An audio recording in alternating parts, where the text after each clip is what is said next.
sí. Oye, ¿cuándo comienzas a hacer teatro? ¿En qué año? Pues mira, yo digo que así como mi presentación en sociedad fue en el 75, aunque yo empecé desde el 72, en la escuela, en la primaria, pues, en segundo año de primaria, te estoy hablando esto cuando yo tenía 7 años, ¿no? Ujú. Y luego pues ya algunas otras veces en la misma escuela, pero yo salgo de la primaria y empiezo a buscar un lugar donde yo poder realizar este ejercicio, ¿no? Y como siempre, y como en aquel entonces, los lugares donde se podía realizar esto era en los grupos religiosos. Y ahí a la par de que yo también andaba en la búsqueda de respuestas conmigo en cuanto a mi existencia, en cuanto a lo religioso, en cuanto a todo esto, pues yo me integro a un grupo que se llamaba el SEC, el Círculo del Espíritu Santo y de la Cruz, o más le decían Círculo de Estudiantes Católicos, pero su nombre realmente era Círculo del Espíritu Santo y de la Cruz. Y allí conozco a un director que se llama Alberto Fabián y empiezo a hacer teatro con él. Y luego, pues bueno, él tiene un grupo, conforma un grupo, tenía él ya conformado un grupo que se llamaba Nosotros, y yo me integro a ese grupo. ¿Cuándo inicias tú a hacer teatro y en qué año? Eso es antes de los 80, mucho antes. Ya no me acuerdo de eso, ¿no? Bueno, yo empecé en la secundaria y luego en el CODE. Estamos hablando de 1967, lo que es el CODE ahora. Tiene un pequeño auditorio y ahí se hacía teatro y ahí, digamos, fuera de la secundaria y de la parroquia de San Felipe de Jesús. Ahí hice teatro en el CODE y luego ya en 1975 teatro, digamos, profesional con Consuelo Pruneda en el Exconvento del Carmen con el Zoológico de Cristal. ¿Qué? Y bueno, participamos en un concurso de nuevos valores en ese año. Obtuvimos algunos premios, entre ellos el de mejor actor, que compartí con Marco Antonio Orozco, con Marco Orozco y con Rodolfo Garber. Okay. Después hubo temporada, esto fue en el teatro experimental, hubo temporada después, 2 temporadas en el Exconvento del Carmen de esa misma obra, y así fue como empecé, con Consuelo Pruneda en 1975. Bueno, yo inicié en 1974, esto ya hace ya más de 45 años, ¿no? Inicié en los programas de teatro campesino que tenían la entonces CONASUPO. Pertenecía a una brigada de teatro que se llamaba El Caminante, que dirigió Héctor Monteón. Yo tenía ahí 14, iba a cumplir 15, y ahí empecé totalmente aficionado y sin ninguna formación, sin ningún entrenamiento, sin nada. Eran las ganas, el deseo de hacer teatro lo que me llevó a ese punto, pero muy importante, muy interesante esta parte, porque siendo un programa federal, los actores ya estábamos pagados, pues ya recibíamos unos honorarios. Debo decirte que dábamos un recibo en blanco, un recibo de honorarios en blanco, y recibíamos el doble del salario mínimo. Esto en estos tiempos suena a nada, pero en aquellos años la clase trabajadora aspiraba al salario mínimo. Es decir, con un salario mínimo podías mantener a una familia. Incluso las empresas, cuando anunciaban solicitar personal, decían: pagamos el salario mínimo como, no sé, un beneficio, ¿no? Entonces, un actor de 14 años que ganaba el doble del salario mínimo por hacer teatro en las comunidades ejidales, pues realmente fue un comienzo muy afortunado para mí. Y ahí fue donde empecé a conocer el teatro más de cerca con la gente, porque presentándonos en los ejidos, pues porque no era el público que va a las salas, era el teatro que iba al campo, y era público que por primera vez veía teatro algunas veces, y otras nos decían, a veces llegábamos al pueblo y nos decían, ya llegaron los payasitos, ¿no? ¿Cómo era hacer y vivir el teatro, ¿no? Que también a lo mejor tendrá mucha relación con cómo era la ciudad en aquel entonces, pero platícanos cómo era así en todos los aspectos posibles, cómo era hacer teatro en los 80. Pues mira, era muy romántico en esos términos, ¿no?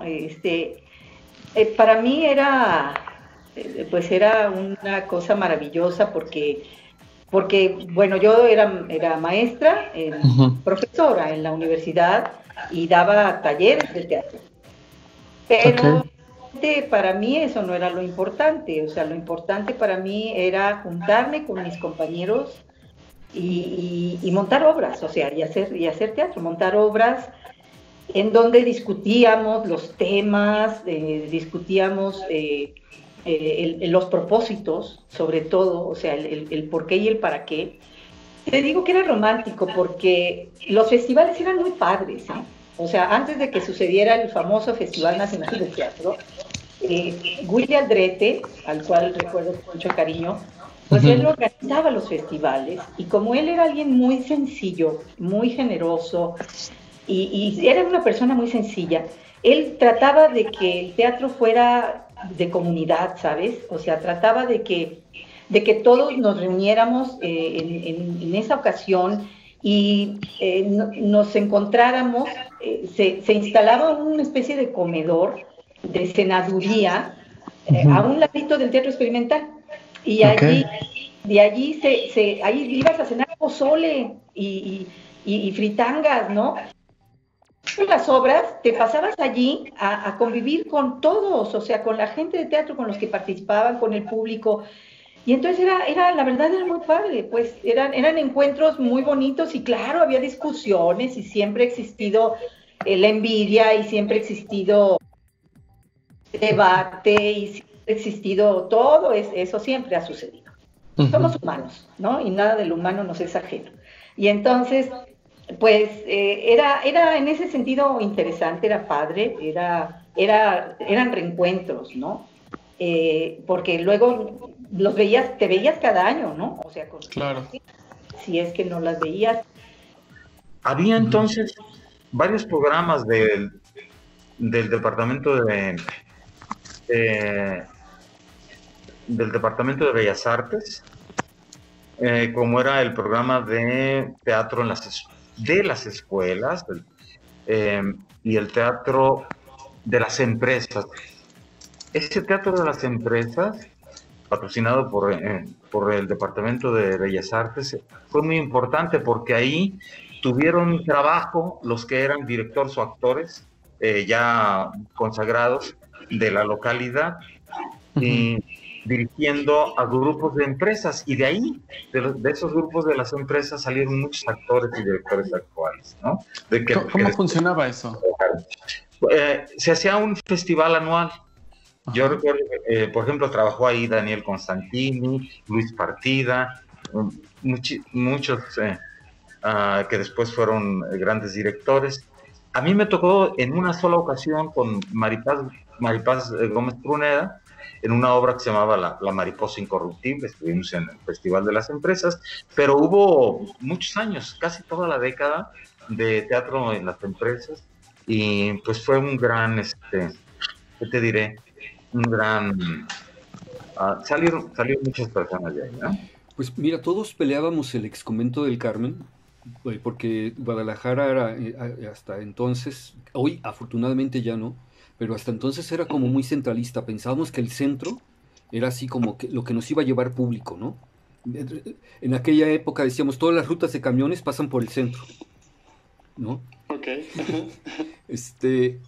Y el Exconvento del Carmen era por excelencia, con todas sus carencias. Tú sabes que tiene 3 focos y que nomás tiene una salida para actores, pero sí, el patio era un espacio que se utilizaba mucho para puestas en escena también, ¿no?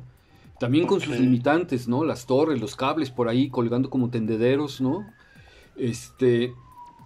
Y el teatro experimental en ese tiempo estaba adormilado. El espacio físico, el edificio, ¿no? Ahí hubo un trance un poco raro. Algo sucedió ahí con eso, no tengo muy claro qué, pero era el ex convento del Carmen. Luego aparece el Teatro Alarife, en la Alarife Martín Casillas, un teatro con una arquitectura muy particular. Lo conocen todos muy bien, es una gelatina mordida. Y bajabas a los camerinos en una escalera de caracol que no tenía barandal, o sea que si te descuidabas tantito te ibas al hoyo. No sé cómo hicieron para agrandar ese escenario, pero sí, la verdad estaba muy, muy, muy pequeño. Esos eran los teatros que yo creo que además el Alarife lo veíamos muy lejos, muy lejos. ¿Quién va a ir hasta allá?, nos preguntábamos. A veces nos daban hasta 3 meses en un espacio. Okay. Y la Secretaría tenía un poco más de, ¿qué te diré?, de presupuesto para las obras. Es decir, cuando aceptaban una obra, nos daban no solo los programas de mano, sino hasta el boletaje. No sé. Tú nada más pedías el teatro, lo aceptaban, estabas ya ahí 2 o 3 meses, y toda la publicidad ya se imprimía en los talleres gráficos de la Secretaría, ¿no? Que ya estaba, por ejemplo, ya en el Cabañas. Entonces, bueno, pues era más sencillo, ¿no? Más sencillo sobrevivir, que no se ganaba mucho de todos modos. Los grupos independientes forzosamente tenían que establecer relación con el Departamento de Bellas Artes para buscar apoyos, tanto en la promoción como para solicitar los espacios, porque los espacios los manejaba el Departamento de Bellas Artes, ¿no? El ayuntamiento que manejaba la Torres Bodet, por ejemplo, pero el Torres Bodet, por ejemplo, tenía su propia compañía que la dirigía el Gato Luna, ¿no? Y ellos tenían, pues ese era su espacio. Rara vez se lo alquilaban o se lo prestaban porque ellos tenían allí su actividad, ¿no? También. El gato se me pasaba el gato, ¿no? El Gato Luna también. Entonces, los grupos independientes tenían que recurrir forzosamente al Departamento de Bellas Artes. Y la universidad, pues, tenía también sus propias dinámicas para producir y para llevar a cabo sus presentaciones. En la escuela existía el forito, el foro que se volvió a recuperar, pero que ya no se recuperó como foro, sino se recuperó como una especie de auditorio, en donde no funciona para teatro. Pues se ponía mucho teatro, digamos, norteamericano, de realismo norteamericano. Por ejemplo, Tennessee Williams, Miller, de teatro inglés, inclusive teatro francés de Ionesco, pero teatro más bien de extranjeros, que de autores mexicanos. Yo creo que se empezó a poner teatro local y teatro mexicano hasta después, hasta de 1990 en adelante. O sea, bueno, en la siguiente década. Bueno, como propuestas interesantes desde mi perspectiva, desde mi punto de vista, siempre estuvieron del lado de los independientes. Me refiero a los independientes porque en aquel tiempo solo había la compañía de la Universidad de Guadalajara, cuyos actores estaban pagados por nómina de la universidad. El director era Rafael Sandoval, y el teatro que hacía Rafael Sandoval era el teatro clásico, Lope de Vega, Shakespeare, etcétera, etcétera, pero no tan solo así, sino que además los montaba como una especie de maqueta de cartón al estilo clásico, es decir, los vestuarios eran como de época, con los materiales actuales, por ejemplo, con poca investigación, diría yo. Creo que Héctor Montión hizo cosas muy interesantes. Hizo una obra que se llama A cada quien según su hambre, con una escenografía muy innovadora, minimalista, en una época que eso era una palabra inexistente. También hizo otra cosa interesante Héctor Monteón que se llamó Vida y Muerte Severina, que es una obra de Brasil. Y tenían un contenido fuerte, tenían un contenido reflexivo, ¿no?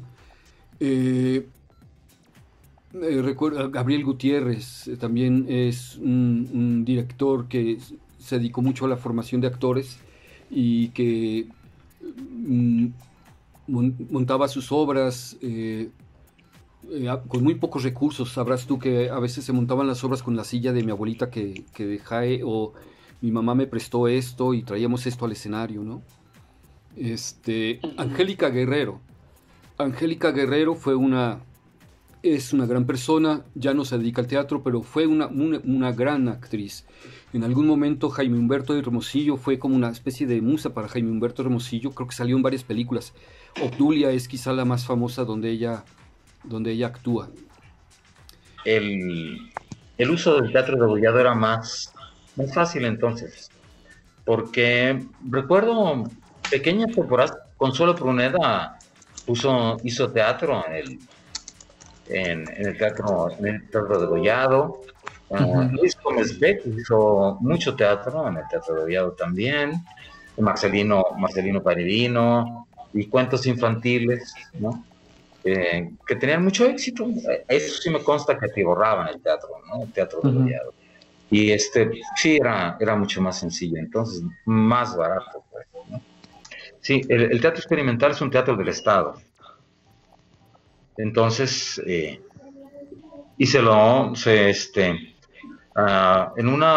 cuenta pues de que en una reunión con el gobernador Leñero, y estaba ahí Rafael Sandoval, decidieron, o cuando menos comentaron, de que para acrecentar las actividades del teatro, ¿por qué no se lo pasaban a la universidad? Entonces el Estado, como tal, se lo cede, no como propiedad a la universidad, y ahí empieza a trabajar. De hecho, el teatro toma posesión, Rafael Sandoval, del teatro. Se convierte en la sede de la compañía teatral de la universidad, y entonces se montan las obras de la universidad. Es que hubo una especie de parteaguas en la vida cultural de Jalisco, que fue la inserción o el empoderamiento de la Universidad de Guadalajara en todos los ámbitos culturales, ¿no? Es decir, la universidad levanta teatros, construye teatros, y creo que es el principal motor para que esta circunstancia se institucionalice de una manera a la que no estábamos acostumbrados, y que algunas personas ya no quisieron enfrentarse a la bestia. Digo la bestia, no la universidad, a la bestia el cambio, ¿no? A la bestia devoradora devoradora de tiempo, devoradora de pasado, ¿no? Entonces, sí creo que el parteaguas de la universidad con la Feria Internacional del Libro, cuando ya la universidad toma el teatro experimental, pues entonces ahora ya no es tan fácil entrar al teatro experimental en aquel tiempo, cuando la universidad, ¿no? Toma un control de muchas cosas, los festivales que hace, estamos acostumbrados a que existe siempre una cultura hegemónica y una cultura subyacente, una cultura alternativa, ¿no? Artesanal, y creo que las democracias reconocen ambas partes, reconocen la existencia de ambas partes, pero creo que en Guadalajara, particularmente en Jalisco, sí creo que se monopolizó por una estructura que parte de la universidad, pero no se queda en la universidad. Pero sí creo que muchas personas que están ahora en la Secretaría de Cultura tienen más o menos esa formación. A mí me parece que es interesante de pronto que los jóvenes sí le echen una ojeadita allá atrás y que vean qué funcionaba, porque había muchas cosas que funcionaban, ¿sabes? y que creo que ahorita hay cosas que no funcionan y que sería bueno que sí se dieran cuenta que no funcionan y que habrá que buscar otras maneras, ¿no? Como siempre. Es más, creo que como siempre ha sido eso, ¿no? O sea, yo creo que siempre ha habido cosas que funcionan, cosas que no funcionan, y que lo que tenemos que buscar es eso que funcione, lo que nos funcione a nosotros aquí, a nuestra ciudad, ¿no? Nuestras necesidades, a nuestra gente, escuchar a nuestro público, escucharlo, a nuestro público, qué quiere, qué necesita, ¿no? O sea, estar como más sensibles a eso. Lo que tendríamos que buscar es reencontrarnos. Lo que tendríamos que buscar es, si nadie nos presentó, hacer las presentaciones por nosotros mismos, como tú lo estás haciendo. Y creo que en estos tiempos de pandemia el teatro está condenado a sobrevivir, afortunadamente. Está condenado a seguir adelante y seguramente lo hará de una manera diferente. Estamos obligados a hacerlo de una manera diferente. De otra cosa que recuerdo es también que de lo que había antes y de lo que hay hoy, no olvidemos a nuestros muertos, no olvidemos a nuestros ancestros teatrales, jubilados. Algunos maestros eran maestros, otros trabajaban. Por eso Jesús es muy valioso, es como nuestro ariete, ¿no? De la tercera edad. Ahí está trabajando con todos los chavitos, con todos los jóvenes productores, directores y actores, ¿no? Y pues bueno, sabemos que ningún espacio pues da el suficiente tiempo, ¿no? Para ahondar lo suficiente en esto, pero yo deseo que esto sea el detonador de más conversaciones, de más indagación de lo que hubo antes de la creación actual, porque me parece particularmente a mí muy importante pues saber de dónde venimos, porque gracias a eso es que somos, ¿no? Hoy en día. Bueno, pues gracias a ti que estás muy involucrado también en el desarrollo del Teatro de Jalisco. Todo esto es muy bueno. Muchas gracias, Jesús. Pues bueno, gracias a todos los que nos pudieron ver a través del canal oficial de YouTube de Voy al Teatro, en la página en voyalteatro.com. Suscríbanse y manténganse al pendiente de las siguientes emisiones.